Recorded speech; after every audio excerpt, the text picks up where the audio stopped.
शुभम और रम्या दोनों कॉलेज में साथ पढ़ते थे। दोनों का बाल विवाह हुआ था और दोनों इस बात से अनजान थे।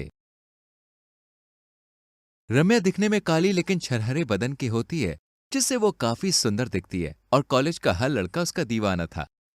वहीं एक दिन शुभम रम्या को प्रपोज कर देता है। रम्या, कॉलेज खत्म होने वाला है। I really love you darling. क्या तुम मेरी दुल्हनिया बनोगी?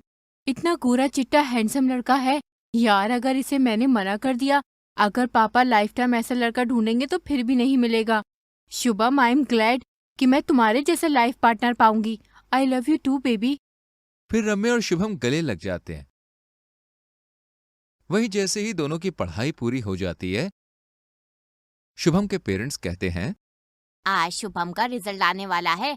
आज शुभम को हम बता देंगे कि उसकी शादी बचपन में ही किसी से हो गई है और जल्दी ही हम कानपुर जाके अपनी बहू को विदा कर लाएंगे।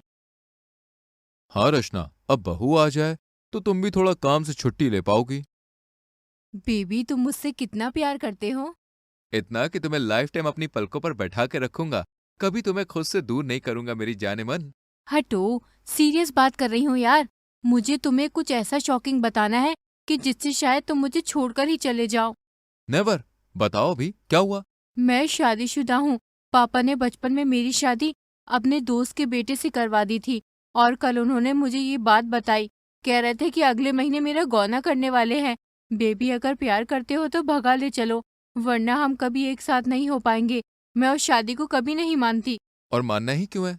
बचपन की शादी शादी नहीं, गुड्डा गुड्डी का खेल होता है और इट्स इलीगल यार। तो वो शादी मान्य ही नहीं है। चलो, अब हम एक हो जाएंगे। इसके बाद शुभम रम्या से शादी करके उसे अपने घर ले जाता है, जहां शुभम के पेरेंट्स ये देखकर शॉक्ड हो जाते हैं। बेटा, ये तूने क्या कर दिया? मैं रम्या से प्यार करता हूँ और मैंने इससे शादी कर ली। अब मैं अपने दोस्त को क्या मुंह दिखाऊंगा? इतनी प्यारी बच्ची से तेरी शादी कराई थी बचपन में, तुझे ये कोयले की खानी मिली शादी करने के लिए? क्या? मेरी शादी? माँ बाप ने तो शादी को गुड्डा गुड़िया का खेल बना लिया है। मेरे पेरेंट्स ने मेरे साथ ऐसा किया और तुम्हारे पेरेंट्स ने तुम्हारे साथ।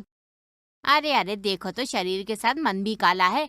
जुबान तो कैंची से भी तेज है। हाँ, मेरे करम फूटे जो मेरे नालायक बेटे ने ये किया। समाज में मुंह दिखाने लायक नहीं रही हूँ मैं। आप अपनी बहू को अपनाओगी या घर छोड़ के चला जाऊं मैं? ये मेरी बहू नहीं है, बहू की सौतन है।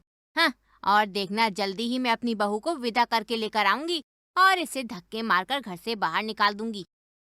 इसके बाद सास बेमन से बहू का स्वागत करती है और वो आए दिन रम्या को काली होने का ताना देती है। वहीं एक दिन रम्या के पिता शुभम के घर आते हैं। मनदीप भाई साहब, भाभी जी कहाँ हो?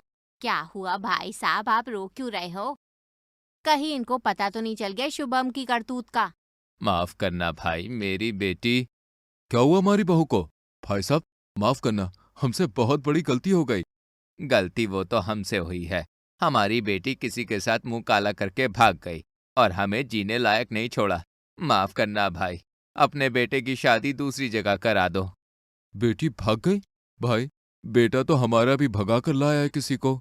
तभी रम्या बाहर आती है। पापा, आप यहाँ कैसे? आपको कैसे पता चल गया मैं यहाँ हूँ?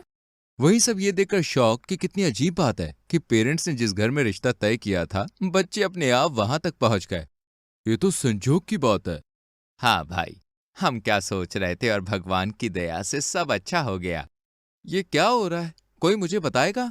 इसके बाद पेरेंट्स अपने बच्चों को सारी बात बताते हैं, जिसके बाद अब सास भी अपनी बहू से खुश रहने लगती है और कभी भी अपनी बहू को काली होने का ताना नहीं देती है।